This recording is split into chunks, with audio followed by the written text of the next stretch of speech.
Obviously, we do have to touch on that win over Johnny Fisher. I think the first fight, a lot of people had you winning on their own personal card, but thrilling fight, went back and forth at times. Second time, dominant performance, put your stamp on it. What changed between the two for you?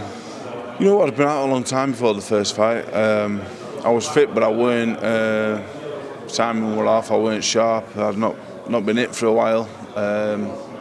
And the second fight, after doing 10 rounds for the first time, I'd not completed 10 rounds for 8 years before the first fight. So, yeah, I know I'm going to beat him. I had his number, to be honest. Mentally, physically, I'd done him before the fight. So I weighed in a bit heavy because I were a bit overconfident, to be honest. But I had his number and it proved that way. So he's a good young fighter, but it's just boxing. A lot of it's about experience. You know, you can't buy experience. You can train as hard, be as fit as you want, but if you haven't got the experience, it don't really count for much.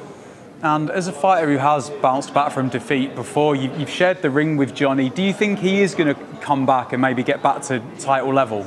Yeah, I think he can win a British title one day. Yeah, definitely. But it just requires like good matchmaking.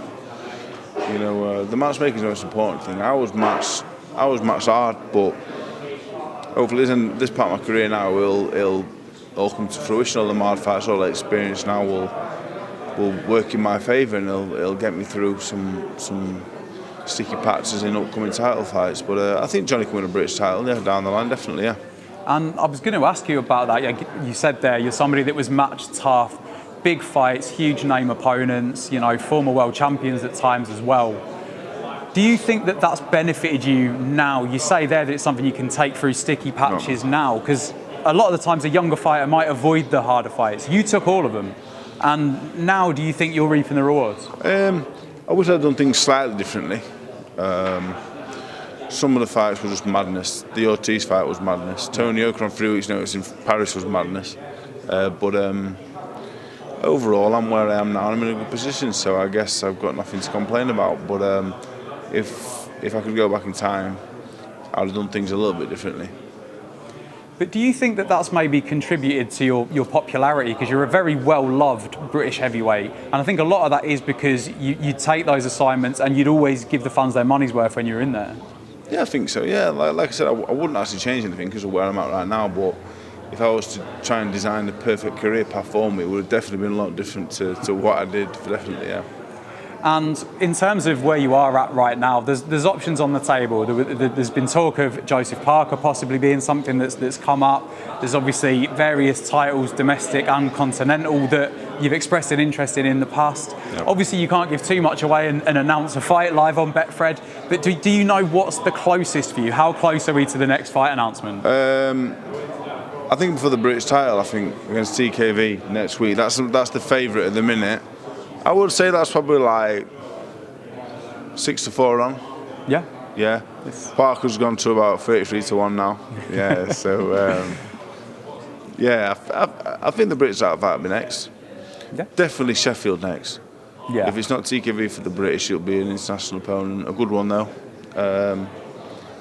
But it would definitely Sheffield next, definitely. Just depends on the opponent and what for. But I'm really content actually how things are going. I'm doing well, and it's like a shot to nothing really. It's been like that for the last 10 years, I guess. So yeah, I feel all right.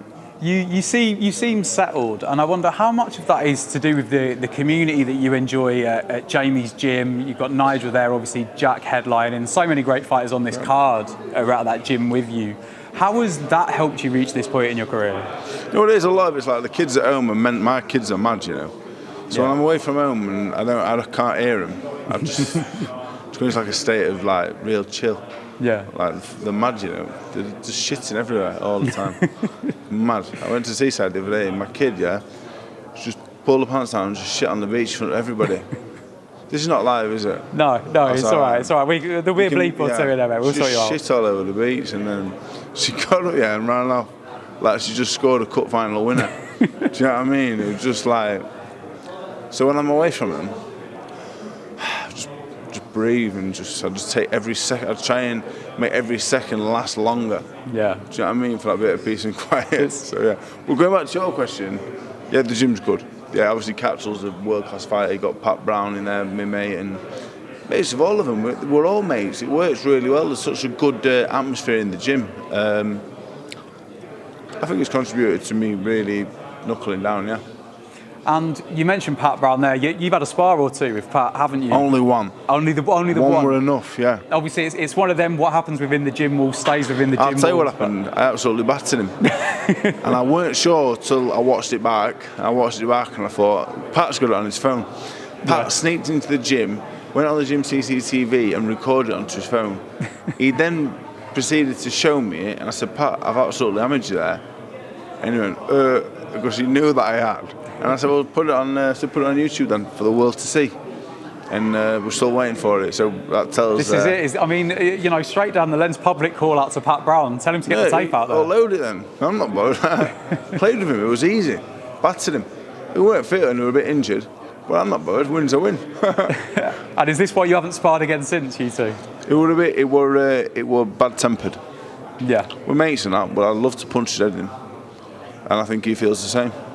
It's that competitive spirit that I think makes a high-level boxer. Yeah, I think we're both nice. I think we're both nice people, but I'd punch his head in if I could, definitely.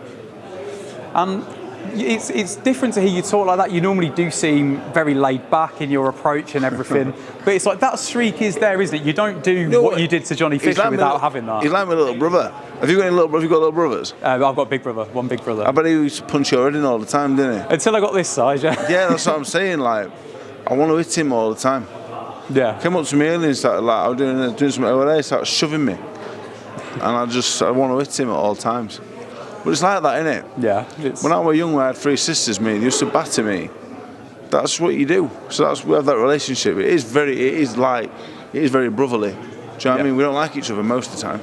I'd love to batter. If we weren't fighting Saturday, I'd be tempted to go and dig him now. Yeah. But he's not listening, so you can say one nice thing about him. How do you think he's going to get on Saturday?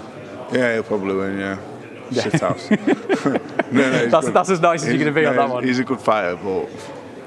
Yeah, I forgot that he shoved me. I just remembered now. Yeah, so. Yeah. So you might have been a bit nice if I'd have grabbed you 10 minutes before him. I'd say I was thinking about what he did, and I totally forgot actually. But I'll get him. Are you two like the most like unruly in the gym? Are there other pranksters or guys in there that are winding each other up? Do you know the funniest in the gym is Sami Hamed?